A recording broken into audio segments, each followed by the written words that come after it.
ओम शांति। 8 अक्टूबर। आज फिर से बाबा वैसे ही नशा चढ़ा रहे हैं जैसे कल चढ़ाया था।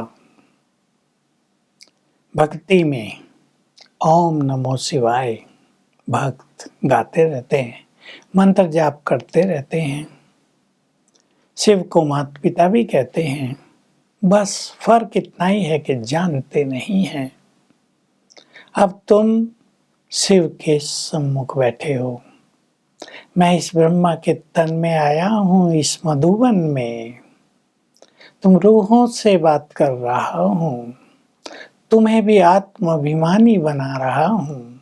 मैं भी आत्माभिमानी हूँ और तुम्हें भी वैसा ही बना रहा हूँ। मैं सृष्टि का बीज हूँ, ज्ञान का सागर हूँ, सुखों का सागर, शांति का सागर हूँ, सर्वशक्तिवान हूँ। मैं ही आकर तुम्हें सृष्टि के आदि मध्य अंत का ज्ञान दे रहा हूँ।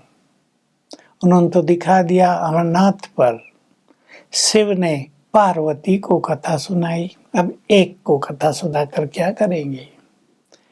अब शिव ने शंकर के तन में प्रवेश होके सुनाई, कितनी देर सुनाई, किसने सुनाई, ज्यादा किसी को पता नहीं है।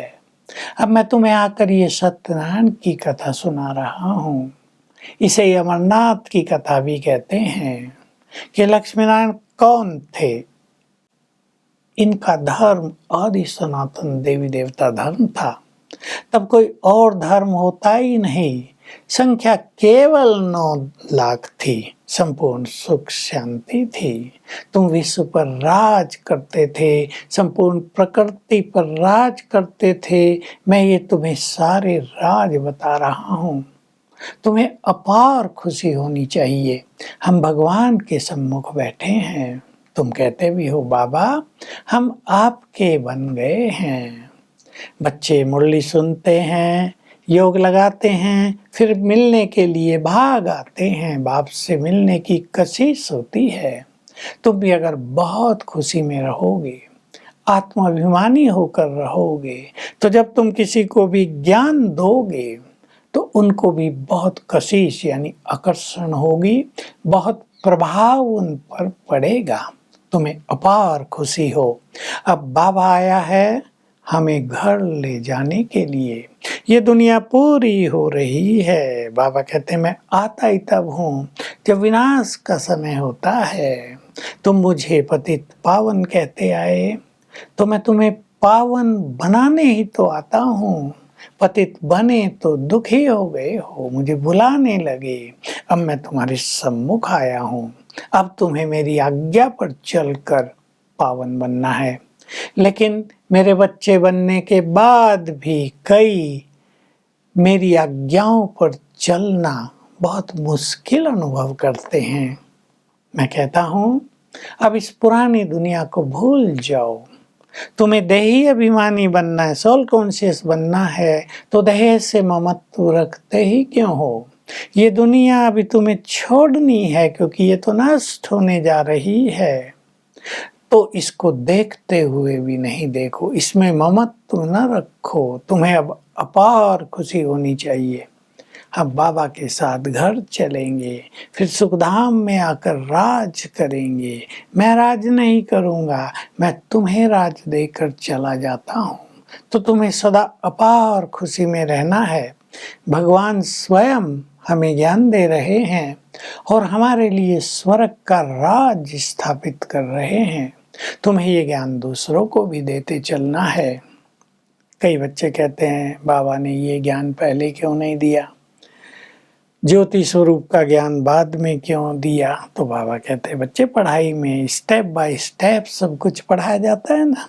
प्राइमरी क्लास में थोड़ा ही सब कुछ पढ़ा दिया जाता है, फिर हाई स्कूल तक कुछ और, फिर उसके आगे कुछ और। मैं भी ये ज्ञान तुम्हें धीरे धीरे देता जाता हूँ क्योंकि मेरा ये पाठ है अंत तक तुम्हें संपूर्ण ज्ञान दे देना। अब तुम ज्ञान ले रहे हो। चित्र बनाते हैं, बाबा चित्र बनवाते हैं, प्रदर्शनी बनती हैं, बाबा चित्रों को करेक्ट करते हैं, जो बच्चे चित्र बनवा रहे हैं उनको बहुत अच्छा विचार मंथन करना चाहिए। जो सेंटर्स की हेड्स हैं उनको भी बहुत अच्छा विचार मंथन करना चाहिए। फिर बाबा एक ड्रामा की बात बहुत गुह्यता से बता रहे हैं कि ड्रामा बनाया है। उन दिनों मामा ने शरीर छोड़ा था तो सबको प्रश्न उठता था, मामा तो अंत तक रहने वाली थी, बाबा आपने उन्हें अपने पास बुला क्यों लिया? बाबा कहते, बच्चे बाबा भी ड्रामा में बंधा हुआ है। ठीक है, पहले ब्रह्मा ने कहा या मैंने कहा कि मामा अंत तक रहेगी, परंतु अंत तक उनका पाठ इस रूप में नहीं था, किसी और रूप में है। तो तुम्हें ड्रामा की हर सीन पर अचल अड़ोल रहना है, अपने को विचलित नहीं करना है। जो कुछ हो रहा है वो ड्रामा अनुसार हो रहा है। जो हमने कहा था वो भी ड्रामा अनुसार कहा था, जो हुआ वो भी ड्रामा अनुसार हुआ है। इसलिए तुम्हें अपनी स्थिति को बहुत अचल अड़ोल बना के रखना है। तो हमें चिंतन करना है। जीवन में अनहोनी बातें भी होती रहती हैं, इत्तफाक कुछ हो जाता, अचानक कुछ हो जाता है, मनुष्य की स्थिति पर उसका असर पड़ जाता है। परंतु हमें ड्रामा के ज्ञान को गुह्यता से जानकर अपनी स्थिति को अचल अड़ोल बनाना है। बाबा ने बहुत अच्छे शब्द बोले हैं। लोग कहते हैं भगवान की भावी, ईश्वर की भावी, और ईश्वर कहते हैं ड्रामा की भावी। क्योंकि ये ड्रामा, ये संसार का खेल जिसको विधि का विधान कहते हैं, ये बना हुआ है, इसको कोई बदल नहीं सकता है।